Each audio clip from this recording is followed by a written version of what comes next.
Revenue వ్యవస్థను నిర్వీర్యం చేసిన ఘనత జగన్కే దక్కిందన్నారు మాజీ MP Chintamohan. Madanapalle sub collector దగ్ధం అనేది ఘోరమైన ఘటనగా అభివర్ణించారు. దోషులెంతటి వారైనా శిక్షించబడాలని అన్నారు. రెవెన్యూ రికార్డులను కాపాడాల్సిన బాధ్యత చంద్రబాబు మీద ఉందన్నారు. అయితే మదనపల్లిలో ఘటనపై చూపిన చొరవ, విజయవాడలో పొల్యూషన్ బోర్డును కూడా కాల్చితే దాన్ని ఎందుకు వదిలేశారని మాజీ ఎంపీ ప్రశ్నించారు. సబ్ కలెక్టర్ కార్యాలయ ఘటనలో ఎవరినీ వదలకూడదని ఆయన కోరారు.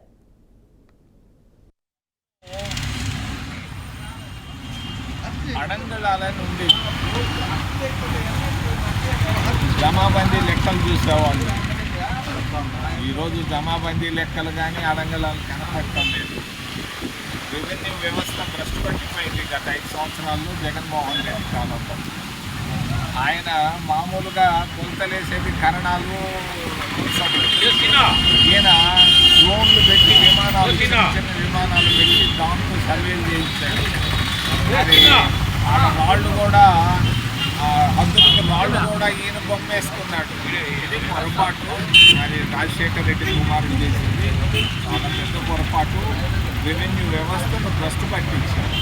ఒక మహానుభావుడు 200 సంవత్సరాల నాడు లార్డ్ మెకాలేని ఆయన 1820వ సంవత్సరంలో మరి చక్కటి రెవెన్యూ వ్యవస్థ, రెవెన్యూ బోర్డులు తీసుకొని వచ్చాడు. అటు మద్రాసు రాష్ట్రంలోనూ, ఇటు ఆంధ్రప్రదేశ్లో కానీ.